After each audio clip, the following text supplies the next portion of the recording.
Assalamualaikum warahmatullahi wabarakatuh. Hai semuanya. Kali ini kita akan membahas alur cerita film yang berjudul Satu Suro. Film ini tayang pada tahun 2019. Seperti apa kisahnya? Ikuti terus alur cerita filmnya. Di awal cerita ada seorang perempuan yang bernama Lastri. Ia tiba-tiba mengamuk dan marah kepada semua staf di rumah sakit itu. Setelah melahirkan, ia tidak melihat ada anaknya di sampingnya. Suster dan dokter sengaja menyembunyikan anaknya karena takut dibunuh Lastri sendiri. Lastri kemudian mencari ruangan di mana anaknya berada.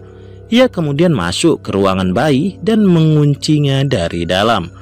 Setelah ia mendapat seorang anak, ia kemudian langsung membunuh bayi itu. Dokter di luar berusaha membuka pintu. Dokter mengatakan kalau bayi yang dibunuh oleh Lastri bukanlah anaknya. Karena di ruangan itu banyak bayi, Lastri pun membunuh bayi itu satu persatu. Setelah pintu berhasil dibuka, Lastri semakin mengamuk dan mencoba menyerang seluruh staf rumah sakit. Hingga akhirnya terjadilah kecelakaan yang mengakibatkan ruangan itu terbakar.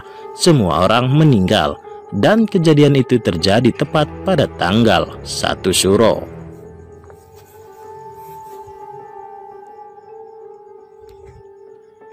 Seorang lelaki yang bernama Bayu menemui pamannya. Ia merupakan penulis, akan tetapi ia sedang ada masalah perekonomian. Istrinya juga sedang hamil tua. Pamannya bernama Om Raharjo. Ia sangat baik kepada Bayu.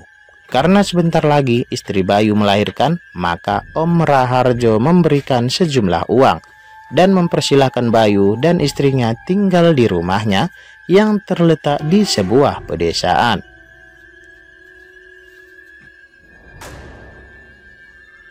Dan pada akhirnya Bayu membawa istrinya ke rumah itu. Istrinya bernama Adinda. Mereka pergi ke rumah itu. Mereka terlihat sangat senang. Rumah itu jauh dari perkotaan. Mereka melihat album foto jadul Om Raharjo dan ternyata Lastri itu adalah istrinya Om Raharjo. Setelah melihat foto itu, mereka langsung tidur karena Bayu besok harus bangun pagi untuk acara meeting bersama penerbit. Di pagi harinya, setelah Bayu pergi bekerja, Dinda tinggal sendirian di rumah itu. Merasa bosan sendirian di rumah itu, ia pergi ke sebuah pasar. Ia ingin membeli bunga sedap malam, tapi kata penjual itu, sekarang lagi musim bunga melati. Dinda heran mengapa di pasar itu banyak sekali yang menjual bunga melati. Setelah dijelaskan oleh ibu itu tentang malam ini adalah malam 1 Suro dan harus dipersiapkan semuanya, Dinda bingung dan tidak mengerti sama sekali tentang malam 1 Suro itu. Ibu itu tiba-tiba menutup jualannya karena tahu kalau Dinda tinggal di rumah kayu itu. Di saat Dinda hendak pulang, ia tiba-tiba melihat nenek tunawisma yang menatapnya dengan sangat tajam dan menakutkan. Di malam harinya, ketika Dinda sendirian di rumah, ia mendengar suara aneh di rumah itu. Dengan pelan-pelan ia menuju sumber suara. Ia melihat sosok yang sangat menyeramkan. Bayu yang baru pulang tidak melihat Dinda di rumah itu. Bayu kemudian melihat Dinda sudah tergeletak di lantai dan berlumuran darah. Dan tiba-tiba Bayu diserang oleh sosok makhluk yang sangat menyeramkan. Seketika Bayu bangun dari mimpinya. Ternyata itu semua hanyalah mimpi. Dinda mengajak suaminya untuk sholat berjamaah, tapi Bayu yang anti agama malah kembali mengajak tidur.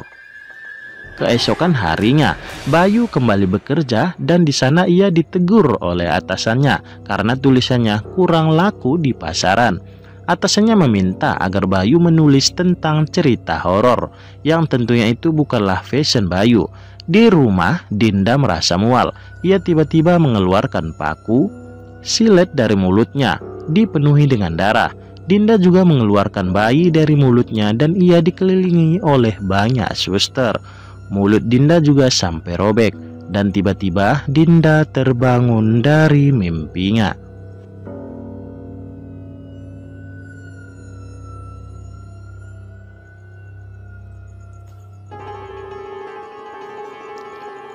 Sampai di rumah, Bayu datang dan melihat istrinya sudah kontraksi. Bayu membawa istrinya ke rumah sakit terdekat, yaitu Rumah Sakit Kasih Hati. Sampai di sana, Dinda langsung dibawa ke ruangan persalinan, sedangkan Bayu menyiapkan semuanya administrasi.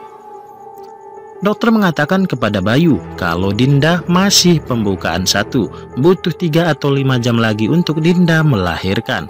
Bayu mengatakan kepada Dinda kalau ia akan ke rumah untuk mengambil pakaian dan barang yang akan diperlukan. Di ruangan persalinan, Dinda mulai merasa ada yang janggal dengan seorang dokter yang selalu menatapnya. Kemudian ia juga melihat ada dokter yang menjedotkan keningnya sendiri ke tembok. Dinda juga melihat rumah sakit ini sangatlah sepi dan semua orang menghilang. Di rumah, Bayu seperti melihat ada orang di rumah itu. Saat ia hendak berangkat, tiba-tiba ia tak sengaja melihat ada nenek tua yang membuatnya sangat terkejut dan langsung tancap gas. Bayu kemudian singgah di sebuah warung dan membeli makanan. Pemilik warung itu mengatakan kalau sebentar lagi ia akan tutup karena malam ini adalah malam 1 Syuro atau hari lebarannya para makhluk halus.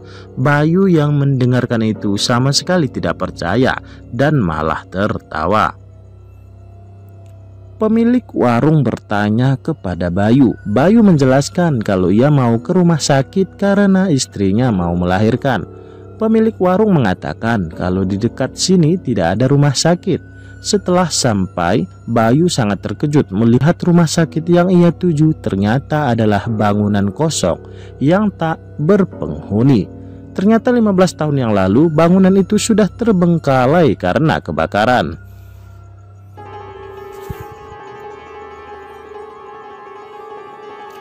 Karena istri dan calon anaknya ada di dalam rumah sakit itu, Bayu memberanikan diri untuk masuk lagi ke rumah sakit itu. Anehnya, di penglihatan Dinda, ia melihat kalau itu masih rumah sakit yang bagus.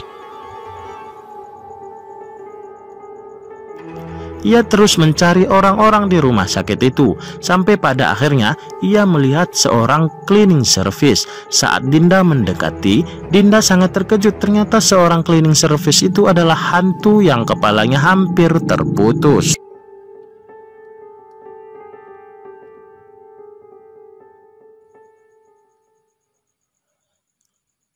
Bayu melihat ada sesosok hantu yang sangat menyeramkan. Laki-laki gemuk dan berusaha mengejarnya.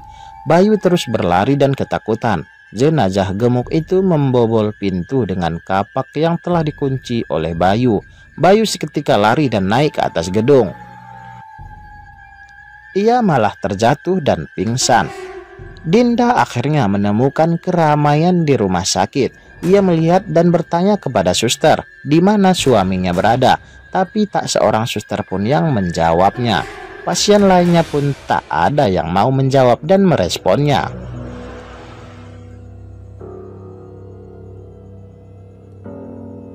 Tak lama dari itu, tiba-tiba semua orang menghilang dan tiba-tiba muncullah hantu Lastri yang mendekati Dinda. Dinda sangat ketakutan. Dinda lari dan langsung masuk ke dalam ruangan mayat. Di sana Dinda tak sengaja menyenggol toples yang berisi jantung hingga membuat mayat-mayat di sana terbangun. Dinda berusaha lari dan membuka pintu yang ada di hadapannya. Hal itu terus berulang. Di saat ia mau keluar, ia kembali masuk ke ruangan mayat. Ia kembali membuka pintu dan ingin keluar, tapi ia kembali menemukan kamar mayat. Hingga akhirnya ia dikepung oleh para mayat. Setelah itu, Dinda melihat arwah Lastri sedang menangis. Lastri menjelaskan kalau dulu para kelompok sekte gelap telah membuat anak yang dikandungnya menjadi titisan iblis. Tujuannya adalah untuk dijadikan alat pemujaan mereka. Tanpa Lastri sadari, ia telah dijadikan sarang tumbuhnya iblis. Maka dari itu, ia membunuh anaknya. Karena ia tahu kalau itu bukanlah anak manusia, Lastri juga akan membunuh anak Dinda. Tapi setelah mendekati perut Dinda, ia malah terbang terpental. Dinda yang pingsan langsung dibawa oleh perawat hantu. Dinda melahirkan anak dibantu oleh arwah staf rumah sakit. Tepat pada malam 1 Suro, Dinda terlihat kebingungan, tidak tahu harus berbuat apa. Untunglah nenek tunawisma yang misterius itu datang dan menaburkan serbuk, dan para hantu itu hilang dan musnah. Nenek tua itu langsung membuka tali yang terikat di tangan dan di kaki Dinda. Mereka juga berhasil merebut bayinya dan keluar dari rumah sakit. Dinda merasa kesakitan karena baru selesai melahirkan.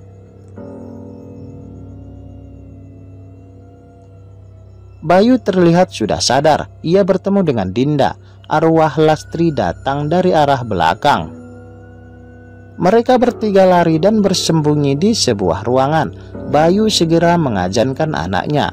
Dinda sangat terharu karena baru kali ini Bayu menyebut nama Tuhannya. Tak lama kemudian Lastri berhasil masuk dan menyerang Bayu. Bayu mencoba melawan tapi ia malah pingsan. Nenek tua itu juga pingsan. Lastri mendekati Dinda dan akan menusuk anaknya Dinda, tapi Lastri tidak bisa melakukan itu. Seperti ada tameng yang melindungi Dinda dan anaknya. Arwah Lastri masuk ke tubuh Bayu. Bayu kerasukan dan kembali memukul nenek itu dan kembali pingsan. Dinda ketakutan dan berusaha untuk lari. Ia bersembunyi di dalam toilet. Saat Bayu berhasil menemukan Dinda, tiba-tiba dari arah belakang nenek tua itu mencambuk Bayu dan menggunakan cambuk sakti hingga arwah Lastri kesakitan. Para hantu di rumah sakit itu pun berdiri di hadapan mereka. Akhirnya nenek tua itu berhasil memusnahkan Lastri. Sang nenek langsung menghampiri Dinda. Nenek itu mengatakan kalau Dinda sudah selamat, tapi nenek tua itu meminta menggendong anak Dinda, dan tiba-tiba nenek itu menonjok Dinda hingga pingsan. Keesokan paginya, Bayu sudah sadar dari pingsannya dan melihat Dinda sudah tidak sadarkan diri lagi dan sudah banyak babak belur. Dinda mengatakan kalau nenek itu telah membawa anak mereka. Setelah keluar dari rumah sakit, Bayu melihat kalau nenek itu sedang melakukan ritual. Bayu langsung memukul kepala nenek dengan menggunakan kayu, dan untungnya bayi mereka masih selamat. Mereka pun sangat bersyukur dan berhasil keluar dari desa tersebut.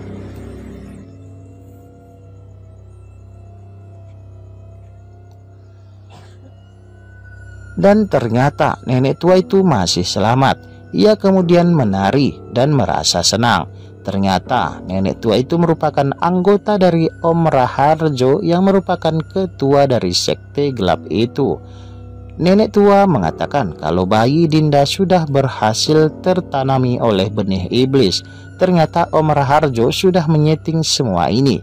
Ia sengaja memberikan rumahnya kepada Bayu dan Dinda, dan anak Dinda dan Bayu sudah menjadi titisan iblis dan akan dijadikan alat pemujaan agar para kelompok sekte gelap bisa mendapatkan kekuasaan, kekayaan, dan kesejahteraan.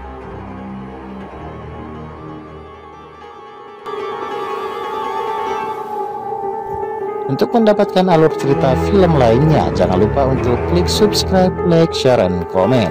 Terima kasih.